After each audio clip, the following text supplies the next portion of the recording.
estar puestos de pie, vamos a buscar nuestras Biblias.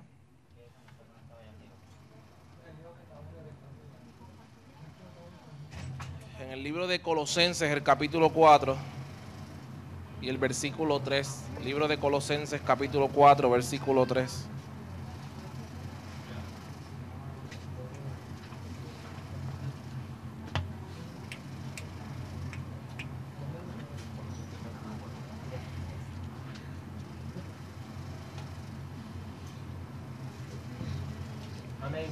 Amén, hermano. Colosenses capítulo 4, versículo 3.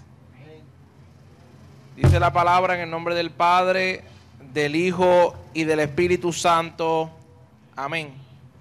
Orando también al mismo tiempo por nosotros, para que el Señor nos abra puerta para la palabra, a fin de dar a conocer el misterio de Cristo, por el cual también estoy preso. Aleluya.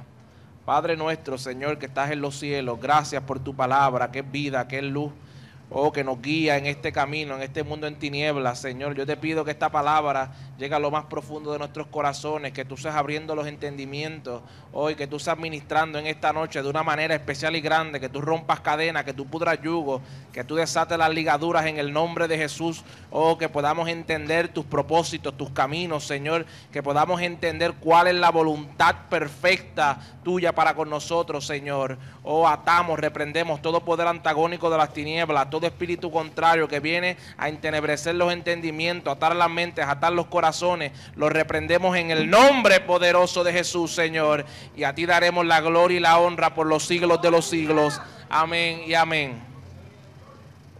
En esta noche le voy a hablar de un tema acerca del misterio de la cruz.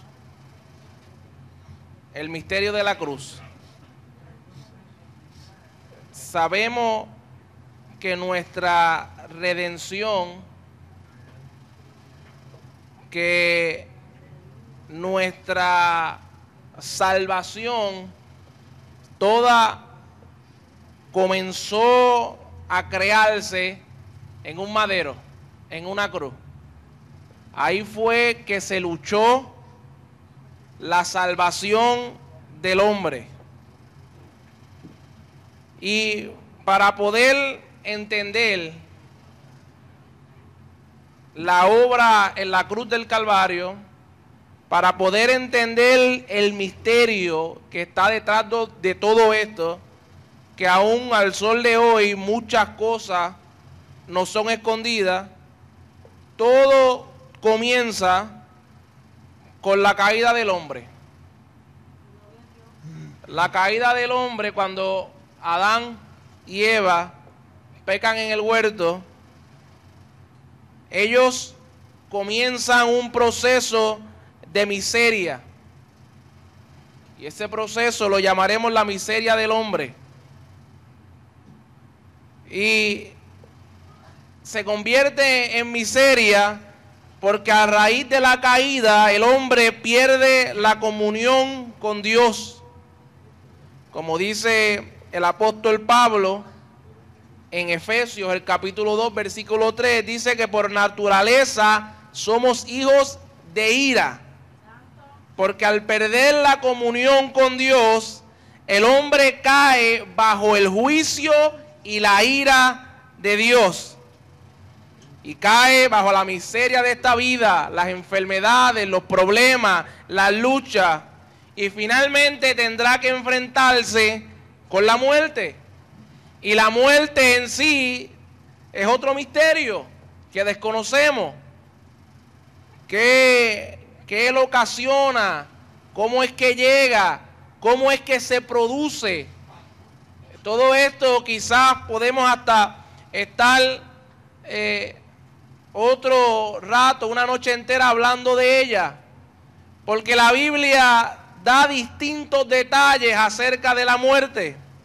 Pero sí sabemos que la muerte que produce es muerte terrenal, porque más adelante entonces el hombre entra en la eternidad. Ahora,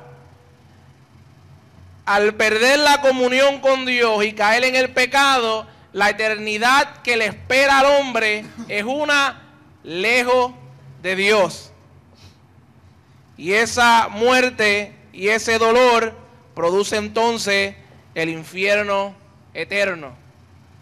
Todo esto es producido a raíz de la desobediencia y el pecado de Adán.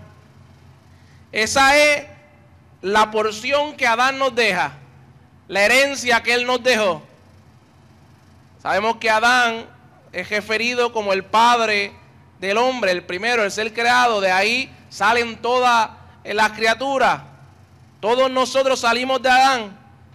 Y como un padre que le deja la herencia a un hijo, pues la herencia que Adán nos deja a nosotros es la muerte eterna. Eso fue lo que él cosechó y nosotros, la humanidad entera, ha ido segando todo el tiempo. Esta herencia de pecado que nos ha hecho perder la comunión con Dios. No solamente perdimos la comunión, sino que también el hombre comienza a perder la imagen de Dios.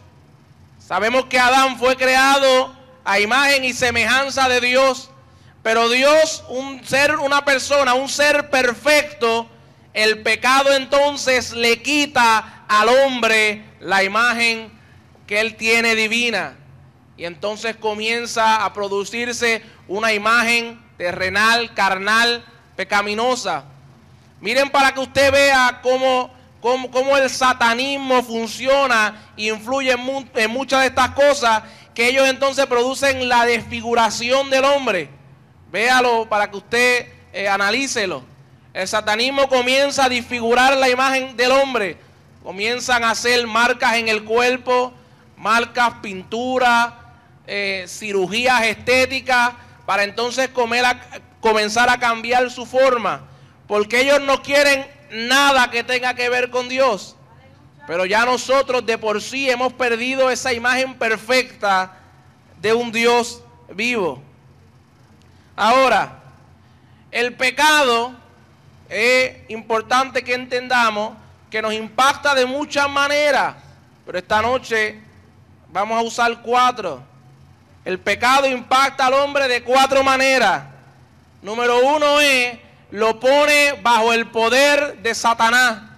El pecado hace al hombre esclavo de Satán. Número 2, los hace herederos de la ira de Dios. El juicio eterno es para los pecadores. Número 3, los hace sujetos a todas las miserias que el pecado produce. Enfermedades, contiendas, luchas, guerra, odio, maldad, todo lo que daña a la relación humana. Y número 4, y finalmente, lo expone al infierno y a la muerte eterna. Quizás es un poco complejo en nosotros hablar acerca de la ley. Antes del sacrificio de Cristo en la cruz del Calvario, es difícil hablar de esto. Porque sabemos que nosotros tenemos acceso al Padre a través del sacrificio de Cristo en la cruz del Calvario. Ahora, antes del sacrificio de Cristo, no había un acceso hacia Dios. No lo había, no existía. Una sola persona en toda la tierra, una sola persona tenía acceso, y era el sumo sacerdote. Y solamente accesaba una vez al año. Y esto de por sí es complejo nosotros hablar de ello, porque nosotros estamos acostumbrados a llegar al altar de la oración. Muchas veces hemos llorado, hemos inquirido, y tal vez a muchos Dios les ha hablado y han escuchado la voz de Dios. Pues esto no era tan fácil, no era tan posible antes en la ley. Por eso es complejo quizás hablar de estos términos y analizarlos. Ahora, como dijimos, el primer punto es, por naturaleza nos pone bajo el poder de Satanás. Si leemos en Efesios el capítulo 2, versículo 2, él menciona a Satán como el príncipe de este mundo. ¿Por qué? Porque ha subyugado a la humanidad bajo su poder. Antes del pecado, el hombre era libre. Adán era una persona libre, un ser creado, y tenía un libre albedrío, tenía un contacto directo con Dios. Adán llamaba y Dios venía, y había una interacción cara a cara. O sea, Adán podía ver a Dios, podía ver quién era Dios. Pero el pecado le quitó todo esto, y entonces ahora el hombre es un esclavo. Un esclavo sujeto a pasiones y deseos. Estas pasiones y deseos van entonces a gobernar la vida del hombre y lo van a llevar por senderos oscuros. Y el hombre entonces se convierte esclavo de la persona que más lo odia, de la persona que más lo detesta, que más daño quiere hacerle. Porque cada vez que Satán ve a un ser humano hecho a imagen y semejanza de Dios, que todavía en nuestra naturaleza y al morar el Espíritu en nosotros hay algo de luz, el ser humano, Satán, al ver esto, tiene memoria de lo que él perdió y de quién era, produciendo en él un odio inmenso por el hombre. Y qué ironía que esta persona que tanto odia al hombre, este hombre se convertiría en su esclavo. Si usted mira la escritura en el Salmo 106, versículo 41, el salmista describe cómo Israel se convierte en sirviente de sus odiadores. Un simbolismo de lo que el hombre es, esclavo de su odiador. Los pecadores están bajo el mando del diablo. Son como, se convierten como el caballo, que cuando el jinete se monta encima de él, por las brías lo va llevando a donde él quiere. Y aunque quizá el caballo no quiera obedecer mucho, pero al jinete someterlo y forzarlo, él tiene que caminar por esos senderos. Qué cosas, ¿verdad? ¿Cuántas veces uno habla con los adictos a droga y nos dicen que ellos no quieren estar en ese mundo? ¿Cuántas veces uno habla con personas que están metidos en distintos pecados y en distintos vicios? Y cuando uno habla bien profundo con ellos, que ellos están en el éxtasis pensando, ellos dicen: yo no quiero estar aquí, yo no quiero estar de esta forma. Pero al final del día son esclavos del diablo. Y una de las cosas que Satanás comienza a dominarle en el hombre es el entendimiento. Él ciega al hombre, hace como Sansón, lo va llevando por un camino poco a poco, Dalila lo siente en la falda y le quita los ojos. Y el hombre entonces no ve para dónde camina ni a dónde es llevado. Y la misma palabra nos dice que van hacia el hoyo y caen y no hay quien los levante. Así que Satanás le trae tinieblas al entendimiento del hombre. El hombre no razona, el pecado lo subyuga, y entonces comienzan a ver la palabra de una manera punzante, comienzan a ver la palabra de una manera recriminadora, porque entonces la palabra lo que es señala su condición. Y ahí entonces es que vienen todas estas nuevas doctrinas y estos nuevos, este nuevo evangelio que se predica, que entonces echa la palabra hacia un lado y lo que comienza a extraer porciones, porque no puedes soportar la palabra por completo, porque tu entendimiento está ciego. Satanás comienza a gobernar la voluntad del hombre. Sabemos que Satanás no puede obligar a una persona a hacer algo, porque nosotros somos seres creados con libre albedrío. Nosotros escogemos nuestros caminos. Por eso es que ante Dios nadie podrá justificarse. Nadie, ni el mismo Adán, ni nosotros. Nadie. Por más difícil, triste que haya sido el comienzo, que haya sido la vida de esa persona, no tendrá justificación. ¿Por qué? Porque Dios le dio libre albedrío al ser humano para que él escoja. Y yo estoy claro y consciente y creo que todo ser humano en algún momento dado de su vida se le es dada la oportunidad de escoger entre si sirve a Dios o sigue sirviendo a Satanás.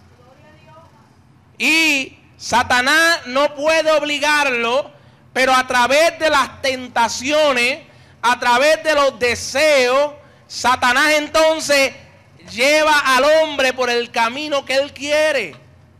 O sea, Satanás no puede meterse dentro de la persona y decirle haz esto, haz lo otro.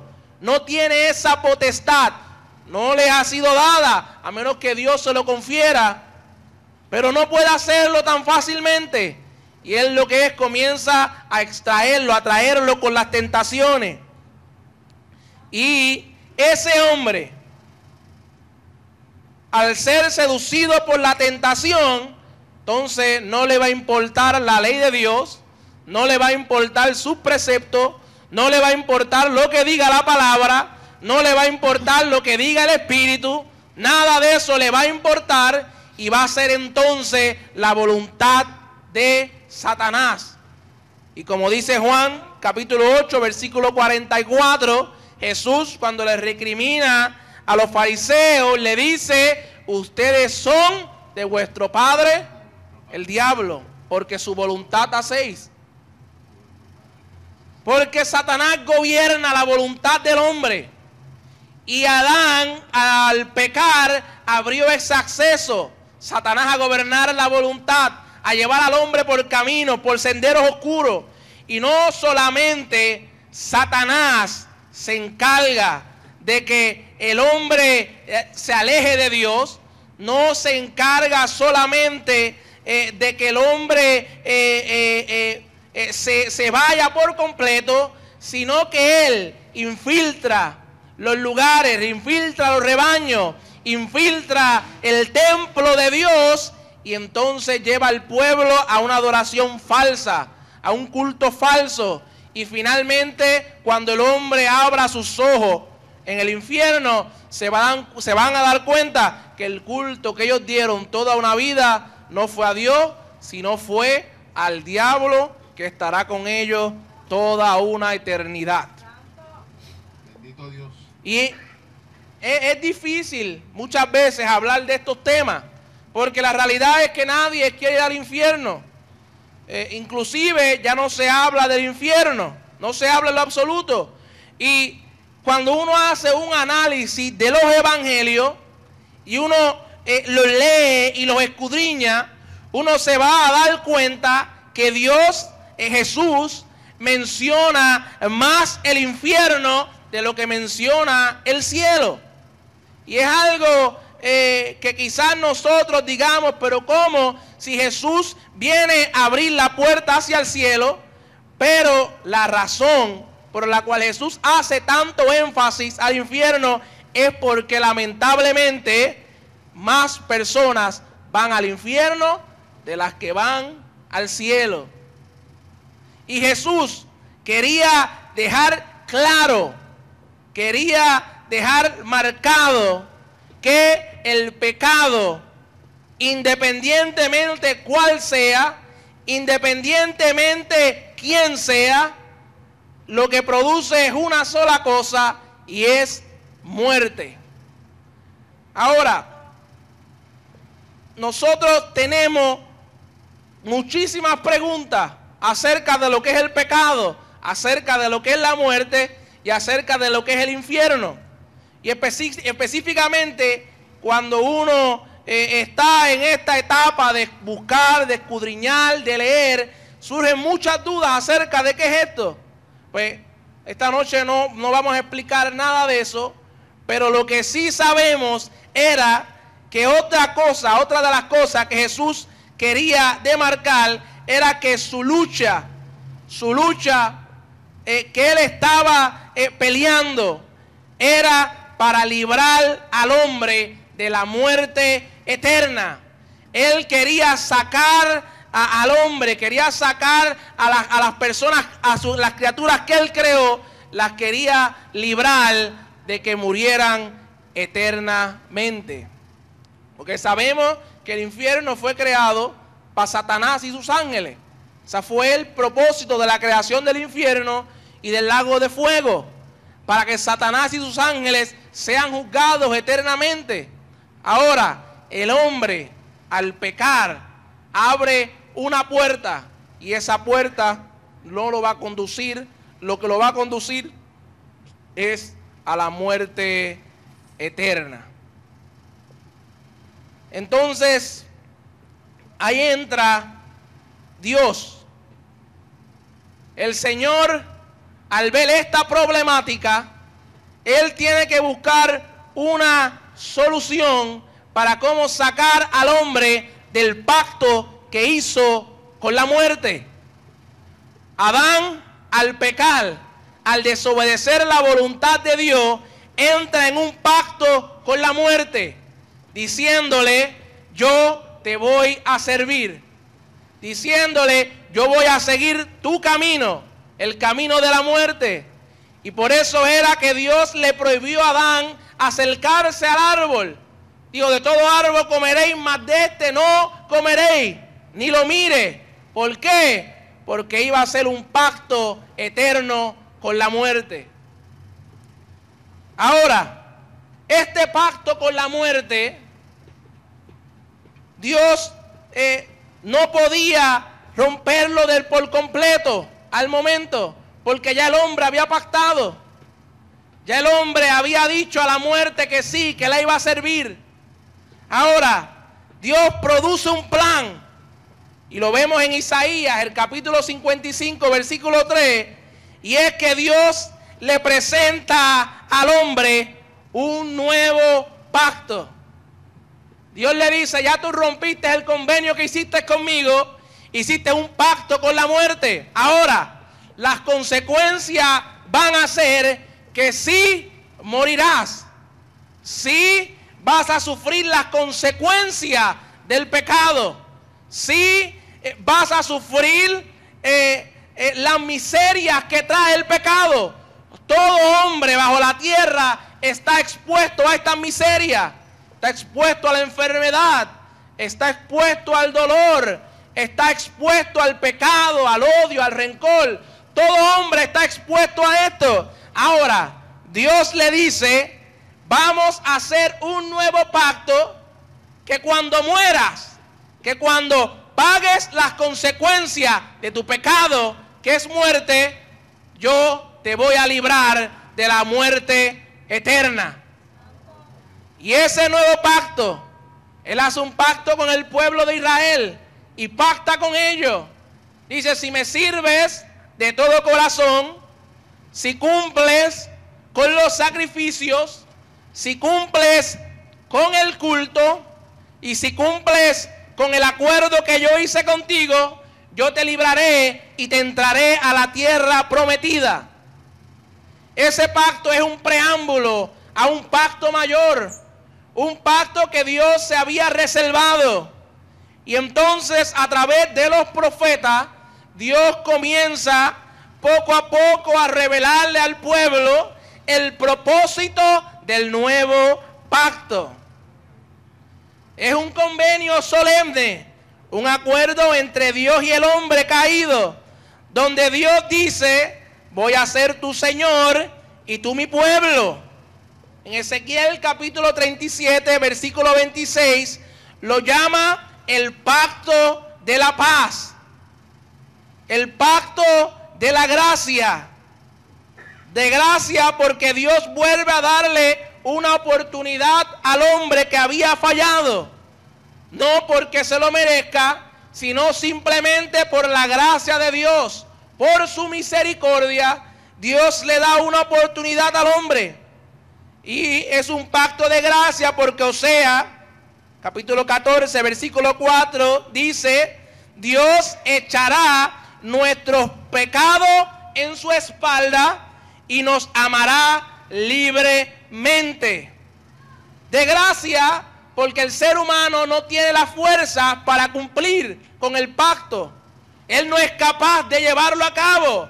Ahora, Dios prometió darnos la fuerza para poder cumplir, para poder vencer el pecado.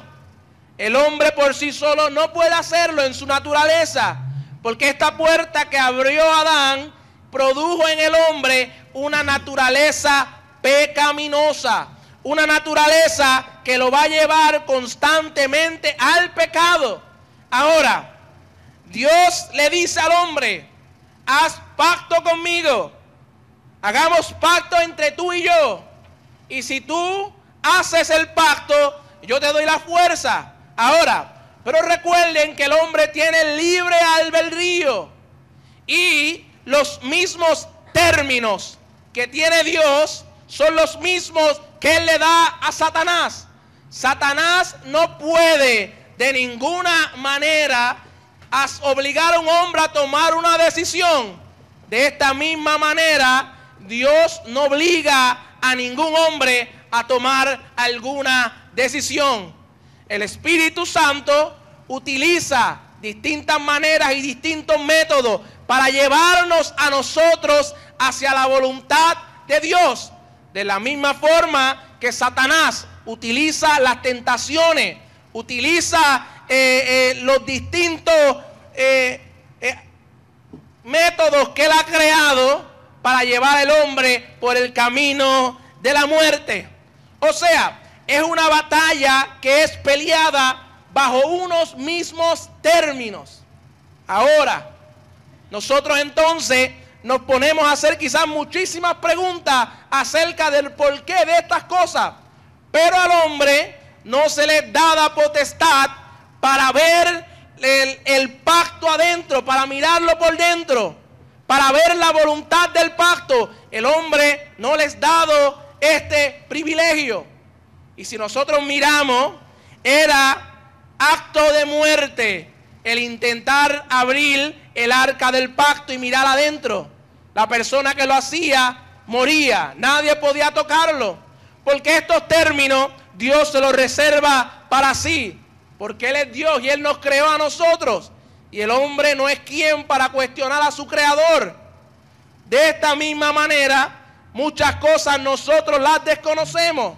Dios sabrá, y en su misericordia sabe por qué Él le prohíbe al hombre el mirarlo todo. Ahora, ¿por qué Dios hace pacto con nosotros si los que fallamos fuimos nosotros? Si los que se supone que hagamos pacto, que lo produzcamos, seamos nosotros. Pero no. Ezequiel, el capítulo 16, versículo 60, dice que Él establecerá su pacto con nosotros. Ahora, ¿qué rey hace trato con esclavos infieles? Mira, cuando Dios hace pacto con Abraham, y nosotros vemos en Génesis capítulo 17, versículo 2, la Biblia dice que Abraham se tiró sobre sus pies y no quiso mirar hacia arriba, porque él no concebía cómo Dios venía a hacer pacto con él. ¿Quién soy yo para que Dios haga pacto conmigo? ¿Qué merezco yo? ¿Qué diferencia hay en mí? ¿Ves? Es algo que nosotros simplemente tenemos que decir, que la misericordia de Dios es grande, porque un Dios eterno hace pacto con un mero hombre pecador. Ahora, Dios es una persona perfecta. Él es perfecto.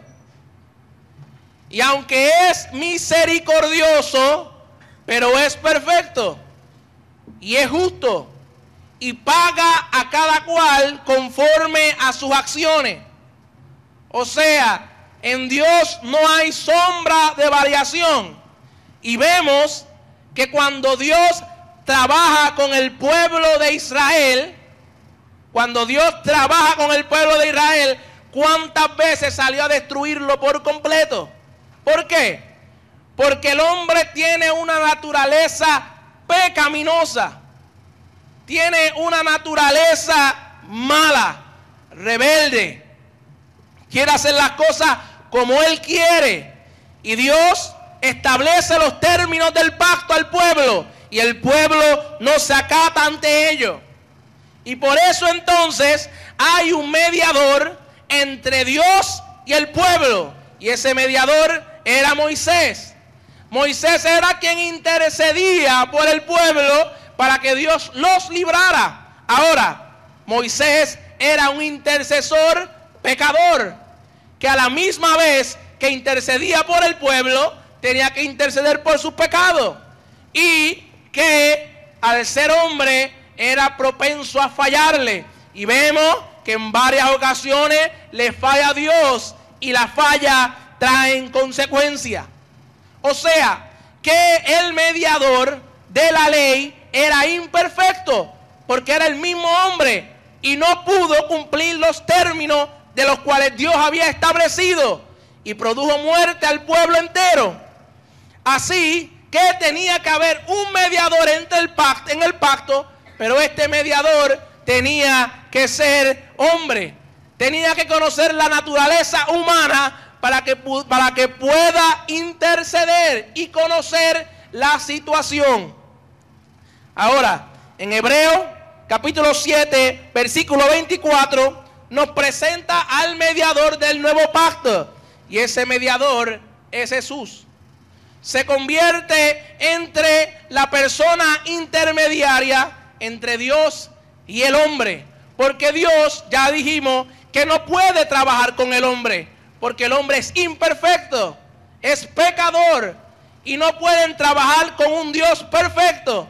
Por ende, Jesús voluntariamente se ofrece como mediador del nuevo pacto, y Él dice: yo bajaré a la tierra, me haré hombre y me convertiré en el mediador del pacto. Y no solamente en el mediador, sino que se convierte en el sacrificio que iba a ser ofrecido en el lugar santísimo por la expiación de nuestros pecados. O sea, que Jesús lo iba a hacer todo, todos los rituales de la ley, todo Jesús lo iba a hacer para salvar al hombre, y para que entonces Dios pueda establecer los términos de un nuevo pacto. La palabra mediador, como ya dijimos, cuando lo buscamos en el griego, es la persona que está en el medio. Y Jesús, en Mateo capítulo 1, versículo 21, dice que el nombre Jesús significa Salvador. Isaías capítulo 59, versículo 20, lo menciona como el Redentor. Job 19, versículo 25, él clama y dice: yo sé que mi Redentor vive. Así que entonces Jesús, para convertirse en el mediador, para convertirse en la persona que restaurara al hombre, que lo redimiera, tenía que humillarse hasta lo sumo, tenía que bajarse, tenía que convertirse en hombre. Ahora, es otro misterio el cual Dios se hace carne, se incorpora, se toma un cuerpo humano, nace de mujer, se sujeta a la ley que el hombre no había podido cumplir. Jesús se sujeta a ella, la sigue y se expone a la miseria de la vida, se expone a la ira de Dios, tiene que soportar que Satanás lo tiente, o sea, Satanás intenta hacerlo esclavo, como todo hombre ha sido esclavo de Satanás. Pues Satán se atreve y tienta a Dios para ver si a través de las concupiscencias podía llevarlo por el camino que él quería, pero sabemos que hace intentos fallidos. Y finalmente se expone a la ira de Dios, de la cual todos nosotros se supone que seamos partícipes. Y finalmente a la maldición de una muerte de cruz. Y como dije, es un misterio que Dios en la creación hizo el hombre a su imagen y semejanza, y que luego él entonces se haga a imagen de un hombre.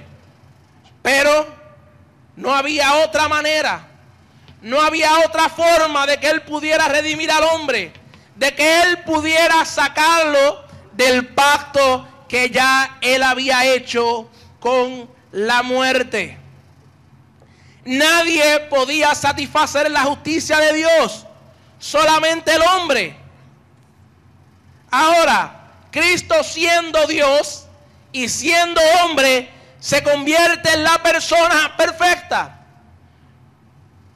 Para que pudiera haber un sacrificio perfecto ante Dios en la ley, tenía que escogerse al primogénito del ganado. O sea, si era un becerro, tenía que escogerse al primogénito. Un carnero, tenía que escogerse el primogénito. No solamente eso, tenía que ser sin mancha y sin arruga. No podía tener ningún tipo de imperfección. O sea, estos carneros y estos becerros que se ofrecían como sacrificio de expiación eran criados aparte en un rebaño. Se les era dado alimento especial. Se trataban de una manera prácticamente como reyes, porque tenían que ser perfectos. Algún pelo de imperfección que el sumo sacerdote le encontrara lo descalificaba para el sacrificio. Y estos sacrificios no podían quitar ningún pecado, solamente traerlos a la memoria. Ahora, Dios, al bajar a la tierra, siendo el hijo primogénito de Dios, siendo una persona perfecta, sin mancha, sin arruga, baja a la tierra y se hace hombre. ¿Y qué persona o qué ser más cualificado para poder satisfacer todas las necesidades que Cristo? Ahora, tenía que enfrentarse a lo más que él temía, lo más que él le tenía miedo. No era la muerte, no era Satanás, no era el hombre. Lo que Cristo temía era enfrentarse a la ira de Dios. Por eso, cuando él ora en el Getsemaní, que él comienza a sudar grandes gotas de sangre, era porque él sabía que toda la ira de Dios, de un Dios perfecto, omnipotente, omnipresente, se iba a descargar sobre él para ofrecerse como sacrificio perfecto y poder su sangre fuera recibida en expiación por el pecado de toda la humanidad.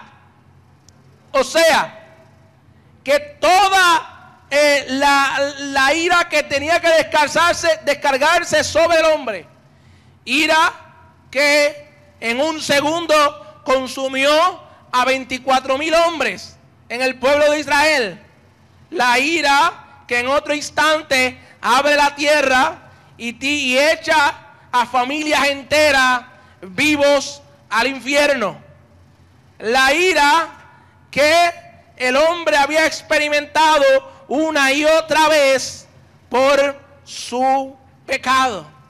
Ahora, cuando nosotros hablamos acerca de la ira de Dios, quizás se nos hace un poco de difícil de digerirlo.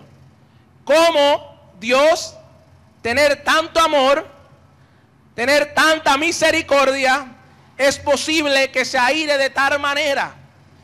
Pero en la naturaleza de Dios no es un ser corajiento.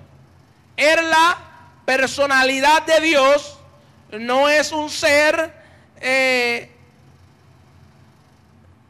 un ser, buscando la palabra que no la escribí, estoy buscando una palabra que pueda describir lo que estoy pensando, pero ira no es parte de la personalidad de él. Ahora, uno de sus atributos más grandes es que es un Dios justo. Y la justicia de Dios, el impartir justicia, lo lleva entonces a que Él derrame ira sobre el hombre. Porque, como la Biblia dice, que la sangre de Abel clamaba desde la tierra pidiendo justicia porque Caín lo mató. ¿Cuánto más clama la sangre de tantas mujeres violadas, de tantos niños abusados, maltratados, muertos, de tantos niños abortados, de tanta violencia? ¿Cuánto más clama esa sangre porque se haga justicia? Y más aún cuando muchas de las personas que mueren, muchas de las mujeres que son violadas y maltratadas, terminarán en el infierno. ¿Cuánto más clamará esa sangre? Esos gritos de miseria diciendo: este pecado me llevó a la muerte eterna. Por tal razón, Dios en su justicia descarga su ira para ver si el hombre entiende, a ver si el hombre realiza que sus actos lo están llevando a la muerte eterna. Ahora, Jesús sabía que se iba a enfrentar a esto. Toda esta sangre que clamaba desde la tierra, que decía al hombre: júzgalo porque mucho mal ha hecho. Toda esa que había llenado la copa de la ira de Dios, esa copa iba a ser derramada encima de Jesús como sacrificio perfecto. Y vemos, cuando nosotros estudiamos la muerte de Jesús, cuando vemos el proceso, se convierte en una de las muertes más horroríficas, en una de las muertes más grotescas que han sido descritas en los anales de la historia. ¿Cómo un hombre puede soportar más de 12 horas de constantes azotes? ¿Cómo un hombre, después de ser azotado por tanto y tanto y tanto tiempo, podía caminar con un madero en sus espaldas y subir un monte para luego ser sacrificado? Pero tanto fue el dolor, tanto fue el sufrimiento, que el cuerpo no podía seguir hacia adelante. Llegó el punto que el cuerpo dijo: no puedes más, ya no hay otra manera que puedas caminar. Y los soldados romanos, al darse cuenta que Jesús iba a morir de camino al Calvario, llaman entonces a Simón de Cirineo y le dan la cruz para que la cargue. Ahora, Jesús entonces, hay muchos debates acerca de esto, porque hay personas que entienden que Jesús tuvo que ser cargado hacia el Gólgota. O sea, el cuerpo ya no podía más, ya no había manera que sus piernas movieran, porque sus tendones y sus huesos habían sido tan lacerados que el cuerpo ya decía: no puedo más. Y luego de esto, de más de tantas horas de sufrimiento, es colgado en un madero, siendo una de las muertes más brutales que se le puede hacer a una persona, y es colgado por horas tendidas ahí. Y vemos que Satanás intenta hacerle una última tentación cuando le da el vino, el vinagre, para que intente beberlo. Este vinagre lo que iba a llevarlo era a que iba a entrar en un éxtasis, en una droga, y ese éxtasis finalmente lo iba a llevar a la muerte. O sea, una muerte más rápida, que muriera más rápido, ya ha sufrido suficiente, muere más rápido. Ahora, Jesús niega con tanto dolor, con tanto sufrimiento, donde muchas otras personas lo que hacían era gritar porque los mataran. Jesús niega beber el vinagre y dice: voy a cumplir lo que prometí a Dios y voy a hacer el sacrificio por el hombre. Y entonces se convierte en la redención. La muerte de Cristo derramó su última gota de sangre en la cruz, y esta última gota de sangre que la Biblia dice que clama más que la sangre de Abel. O sea, la sangre de Cristo clama más que la sangre de los hombres que piden que Dios derrame su ira. Ahora, esta sangre solamente se le aplica a los que entran en el nuevo pacto. Solamente las personas que entran en este pacto son partícipes de la sangre de Cristo, que limpia, que redime y que restaura. Nosotros no entendemos a cabalidad el sacrificio de Cristo. Nosotros no lo visualizamos al completo, porque si nosotros entendiéramos por completo el sacrificio de Cristo, si nosotros lo visualizáramos de la manera en que pasó, y si nosotros miramos los términos que estableció Dios del nuevo pacto, entonces constantemente estaríamos temblando ante la presencia de Dios. Constantemente estaríamos arrodillados y abrigados bajo la sombra del Altísimo. Si nosotros entendiéramos el nuevo pacto, no nos importara lo que Dios exigiera. No estaríamos mirando si esto es bueno, si esto es malo, si se puede hacer, si no se puede hacer. No lo miráramos, porque solamente nos importara una sola cosa, y esa es agradar a Dios. Ahora, ¿son todos los creyentes partícipes del nuevo pacto? No, no lo son. Porque para poder ser partícipes del nuevo pacto hay que seguir los términos que estableció Dios.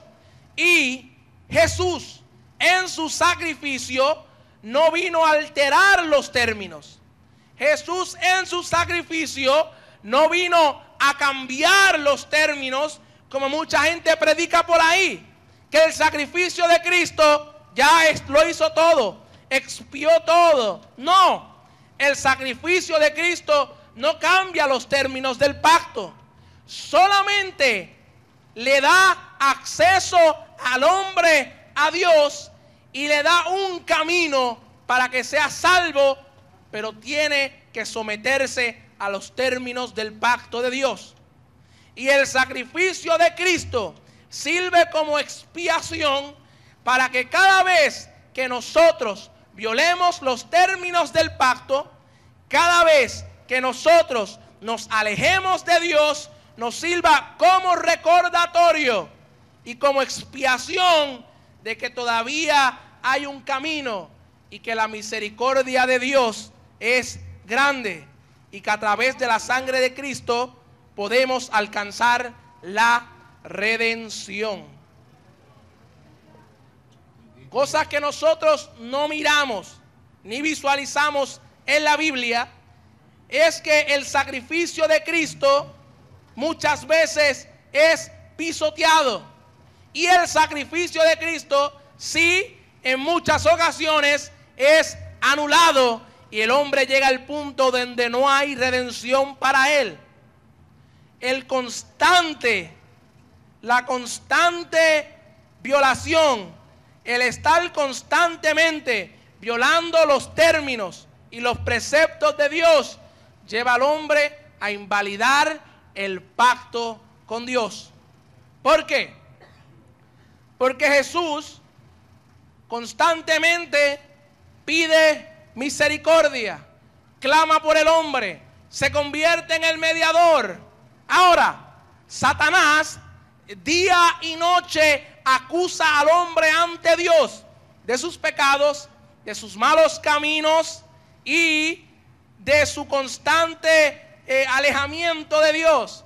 Jesús clama por el hombre, pero llega a un punto donde la justicia de Dios tiene que intervenir y el hombre entonces, Dios le dice a Jesús, ya tu sangre no puede expiar a él porque él anuló el pacto.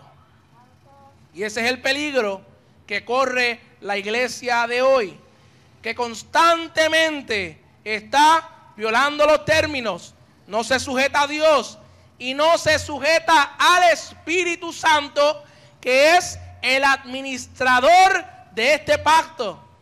Él es el que va a estar en constante vigilancia de que el hombre se acate a los términos.